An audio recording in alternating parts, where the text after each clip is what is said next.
पिछले सत्र में हमने वर्कबुक और एमएस एक्सेल की वर्कशीट के बेसिक्स के बारे में सीखा।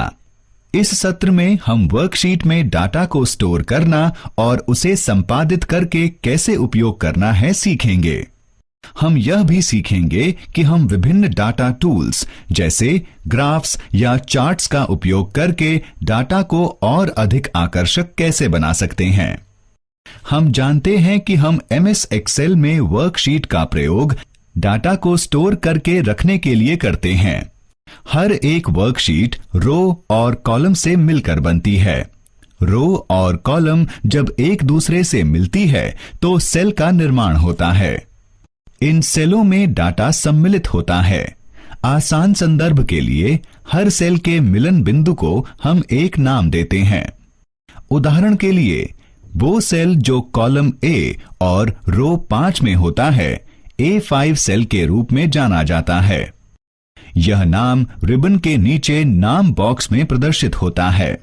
एडजेसेंट सेल के समूह को रेंज कहा जाता है। उदाहरण के लिए A1 से A5 तक के सेल की रेंज को A1 A5 के रूप में दर्शाया जाएगा। इसे सक्रिय बनाने के लिए सेल पर क्लिक करें। आप सेल पर एक आयताकार सीमा देख सकते हैं। यह दर्शाता है कि सेल सक्रिय हो गया है। अब आप इसमें डाटा दर्ज कर सकते हैं। ये डाटा संख्या, टेक्स्ट, दिनांक या समय पर आधारित हो सकता है। चलिए देखते हैं किसी सेल में टेक्स्ट और संख्या कैसे दर्ज कर सकते हैं। 1. सेल पर क्लिक करें। 2. जो संख्या या टेक्स्ट आप दर्ज करना चाहते हैं लिखें। 3. एंटर या टैब दबाएं। सेल में दिनांक दर्ज करने के लिए 1. सेल पर क्लिक करें। 2. स्लैश चिन्ह या तारीख के कुछ हिस्सों को अलग करने के लिए हाइफन का उपयोग कर दिनांक दर्ज करें।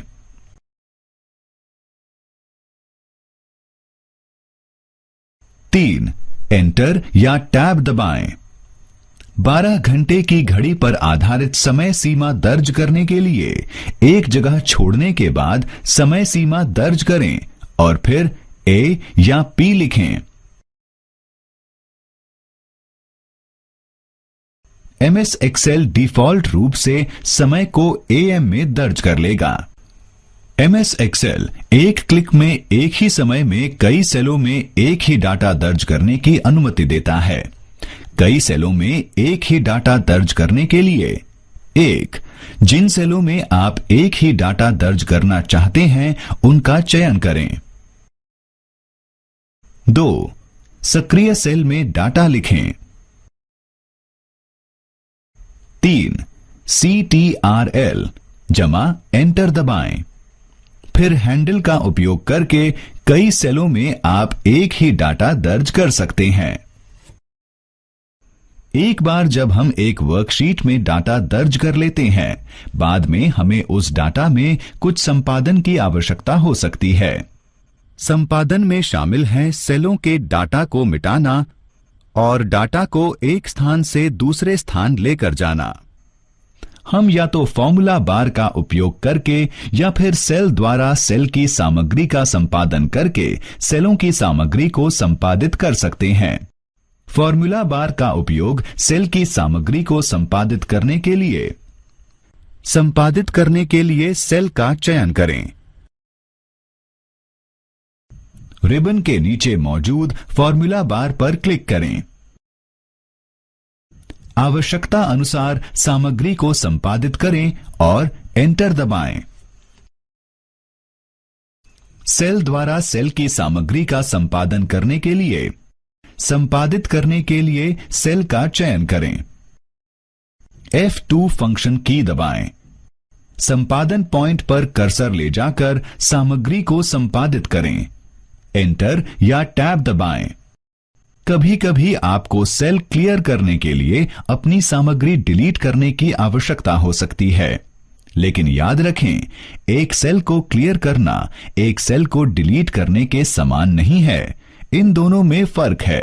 जब हम एक सेल को डिलीट करते हैं तो अन्य सेल दाहिनी ओर या नीचे की ओर खिसक जाते हैं, जबकि दूसरी तरफ जब हम सेल को क्लियर करते हैं तो अन्य सेलों को खिसकना नहीं पड़ता। हम अलग अलग तरीकों का उपयोग करके सेल को क्लियर कर सकते हैं। शॉर्टकट मेन्यू का उपयोग सेल को क्लियर करने के लिए सेल का चयन करें। चयनित सेल पर राइट क्लिक करें। शॉर्टकट मेन्यू से क्लियर कंटेंट विकल्प का चयन करें। हम डिलीट की का प्रयोग करके भी सेल को क्लियर कर सकते हैं। क्लियर करने के लिए सेल का चयन करें और डिलीट की दबाएं। डिलीट की सेल की सामग्री को क्लियर कर देगी, लेकिन सेल की फॉर्मेटिंग को नहीं बदलेगी। सेल की सामग्री को क्लियर करने के लिए हम मेन्यू बार का उपयोग भी कर सकते हैं। सेल क्लियर करने के लिए मेन्यू बार का उपयोग करें। क्लियर करने के लिए सेल का चयन करें। होम टैब में एडिटिंग ग्रुप के क्लियर ड्रॉप डाउन मेन्यू पर क्लिक करें। मेन्यू में से क्लियर कंटेंट का चयन करें। कई बार हमें एक वर्कशीट डेटा की सारी कॉपियों की जरूरत होती है। हम MS एक्सेल के कॉपी और पेस्ट विकल्पों का प्रयोग करके ऐसा कर सकते हैं। हम सेल की सामग्री को कॉपी करके उसे अन्य कई सेलों पर पेस्ट कर सकते हैं। इस कारण बार बार टाइप करके लिखने की मेहनत से बचा जा सकता है। मेन्यू बार का उपयोग सेल की सामग्री को कॉपी पेस्ट करने के लिए। सेल या सेलों का चयन करें जिनकी सामग्री को कॉपी करना है। होम टैब के क्लिपबोर्ड ग्रुप में कॉपी विकल्प पर क्लिक करें। चयन करें सेल या सेलों का जिसमें आप डाटा की कॉपी को पेस्ट करना चाहते हैं। क्लिपबोर्ड ग्रुप में पेस्ट ड्रॉप डाउन मेन्यू पर क्लिक करें। चयनित सेलों या सेल पर कॉपी सामग्री को पेस्ट करने के लिए चयन करें पेस्ट। हम सेल सामग्री को कॉपी पेस्ट करने के लिए शॉर्टकट मेन्यू का उपयोग भी कर सकते हैं। शॉर्टकट मेन्यू का उपयोग सेल सामग्री को कॉपी पेस्ट करने के लिए। सेल या सेलों का चयन करें जिनकी सामग्री को कॉपी करना है। चयनित सेल पर राइट क्लिक करें। शॉर्टकट मेन्यू से कॉपी का चयन करें। जिन सेल या सेलों में आप डाटा की कॉपी पेस्ट करना चाहते हैं उनका चयन करें। चयनित सेलों पर राइट क्लिक करें। शॉर्टकट मेन्यू से पेस्ट चुनें। हमें डाटा को एक सेल से दूसरे सेल ले जाने की आवश्यकता पड़ सकती है। सेल सामग्री को ले जाने के लिए जिन सेल या सेलों की सामग्री को ले जाना है उनका चयन करें। होम टैब के क्लिपबोर्ड ग्रुप में कट विकल्प पर क्लिक करें। उन सेल या सेलों का चयन करें जहां आप डाटा ले जाना चाहते हैं। क्लिपबोर्ड ग्रुप में पेस्ट ड्रॉप डाउन मेन्यू पर क्लिक करें। चयनित सेलों या सेल पर पेस्ट करने के लिए चयन करें पेस्ट।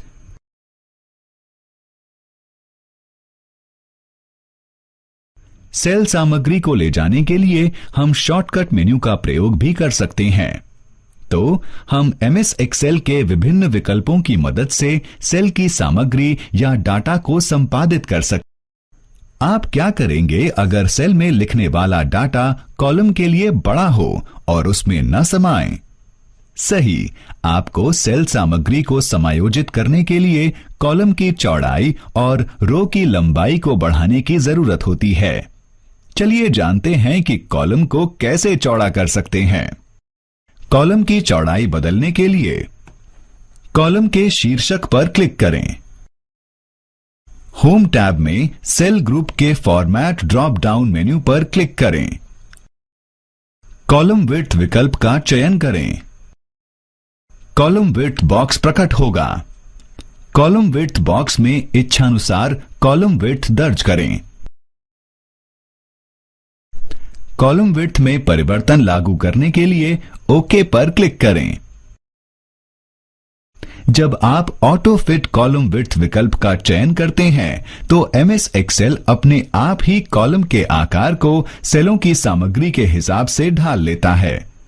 कॉलम के बॉर्डर पर माउस रखकर खींचने से भी आप कॉलम की चौड़ाई को बढ़ा या घटा सकते हैं। कॉलम हेडर के राइट बॉर्डर पर माउस ले जाकर रखें। माउस का बायां बटन दबाएं और कॉलम की चौड़ाई को बढ़ाने के लिए माउस को दाहिनी तरफ खींचें तथा चौड़ाई कम करने के लिए बाईं ओर खींचें। इच्छानुसार चौड़ाई सेट करने के बाद माउस बटन को छोड़ें। चलिए अब रो की लंबाई को कैसे परिवर्तित करें जानते हैं। रो की लंबाई परिवर्तित करने के लिए रो शीर्षक पर क्लिक करें। होम टैब के सेल ग्रुप के फॉर्मेट ड्रॉप डाउन मेन्यू पर क्लिक करें। रो हाइट के विकल्प का चयन करें। रो हाइट डायलॉग बॉक्स प्रकट होगा। रो हाइट डायलॉग बॉक्स में से इच्छानुसार रो हाइट एंटर करें। रो हाइट बदलने के लिए क्लिक करें ओके। रो हेडर बॉर्डर को माउस द्वारा खींचकर भी आप रो की लंबाई बढ़ा सकते हैं। प्रश्न पढ़ें और उत्तर दें। सही विकल्प पर क्लिक करें और प्रश्न का उत्तर पूरे होने पर जांचें पर क्लिक करें। एमएस एक्सेल चार्ट्स या ग्राफ का उपयोग करके अधिक आकर्षक तरीके से डाटा प्रस्तुत करने की अनुमति देता है। इस डाटा को देखो, ये दुकान की बिक्री रिपोर्ट है जो दुकान के हर वर्ष के प्रत्येक माह में होने वाली बिक्री को दर्शाती है। क्या आप बता सकते हैं किस माह में सबसे अधिक बिक्री कब हुई है? इसमें थोड़ा समय लगेगा। अब इन चित्रों को देखें। क्या आप सबसे लंबे बार को पहचान सकते हैं? सही, अप्रैल के माह का बार सबसे लंबा है। यह दर्शाता है कि अप्रैल के माह में सबसे अधिक बिक्री हुई है। यानी डाटा को ग्राफिकल रूप से प्रस्तुत करना अधिक आकर्षक और प्रभावी है। एमएस एक्सेल में चार्ट जल्दी और आसानी से बना सकते हैं। एक्सेल आपको चार्ट के विभिन्न प्रकार प्रदान करता है जिसको आप चार्ट बनाते समय चुन सकते हैं। चलिए देखते हैं एमएस एक्सेल में चार्ट कैसे बना सकते हैं। चार्ट बनाने के लिए वर्कशीट के डाटा को व्यवस्थित करें जिन्हें आप चार्ट में प्रदर्शित करना चाहते हैं। उस सेल का चयन करें जिसका डाटा आप चार्ट पर उपयोग करना चाहते हैं।